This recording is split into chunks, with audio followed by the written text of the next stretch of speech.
Back at it again with more M.O.T.B news / Revelations 13 verse 16 to verse 18. I left over at part 1, so this is continuing on with part 2. Continuing on with this video clip right here.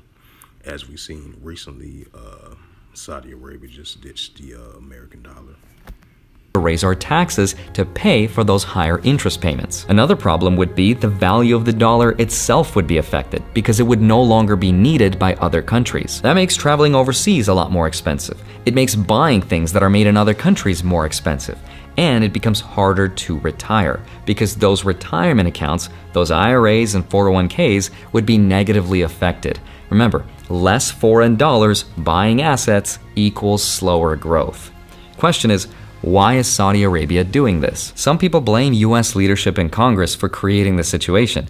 Some people say they're doing this because they can, because it makes sense for a country to trade how they choose and to sell their assets in the currency they want.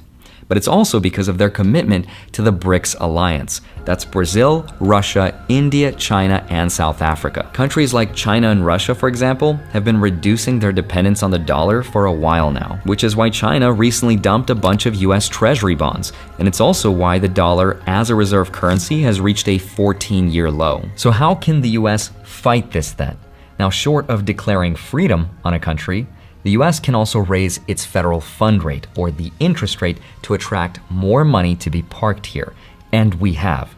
But the US can only raise the interest rate so far before it starts to affect the US economy, consumers, small banks, and the ability for us to borrow money. So unfortunately, there's really not a lot the US can do, which doesn't sound like good news. But I also want to show you data that argues the effects of all of this. I did this in another video, but if you didn't watch that video, I think it's important to remind yourself just how powerful the US's #1 export still actually is. Because the world holds roughly 59% of its foreign exchange reserves in dollars, in comparison to only 20% of that in euros and only 3% for the Chinese renminbi.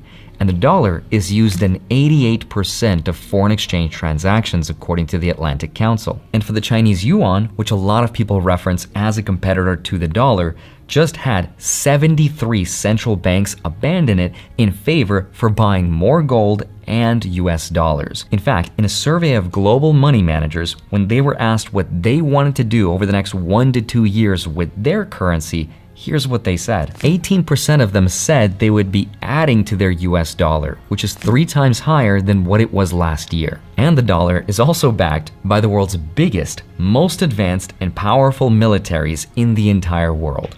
Now, how long that's going to last is not something I can answer. All I've shown you is just the data and the facts about what's really going on today. So I don't know. None of this was my opinion. But if you made it this far, here's what I personally think. I didn't even know this agreement was coming to an end until a couple days ago when someone left a comment on my video, so thank you for bringing it to my attention. I do read and respond to a lot of your comments, but I'll reiterate what I said in that video. The world has been becoming less dependent on the dollar for a long time now, and it makes perfect sense why it would want that for itself to me. But it's been happening extremely slowly.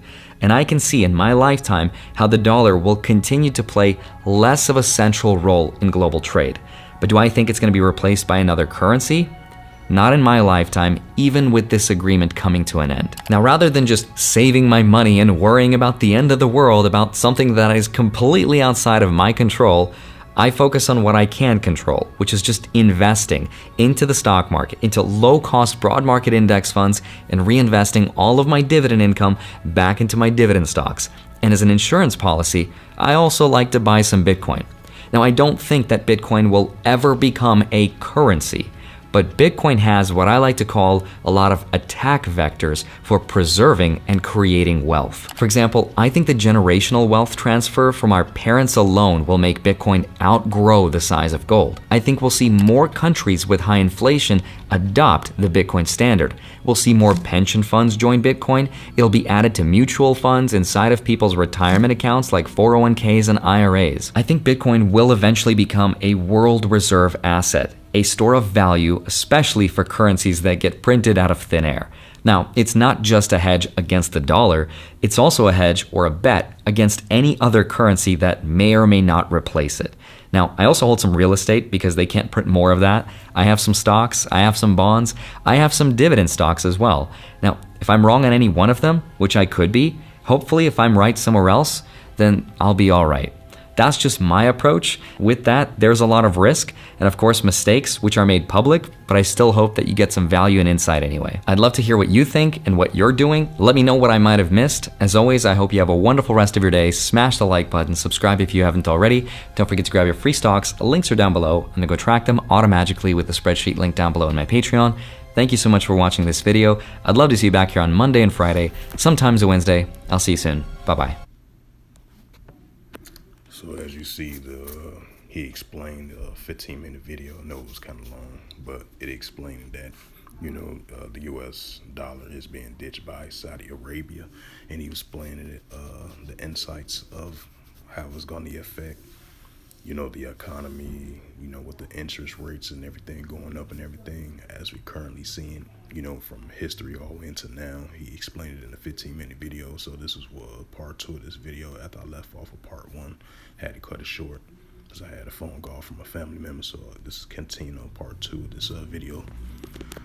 And this is Revelations 13, verse 16. He calls all, both small and great, rich or poor, free or bond, to receive a charagma in his right hand or in their Foreheads. Revelations 13, verse 17. And that no man might buy or sell, say that he had the charagma of the name of the BEAST or the number of his name.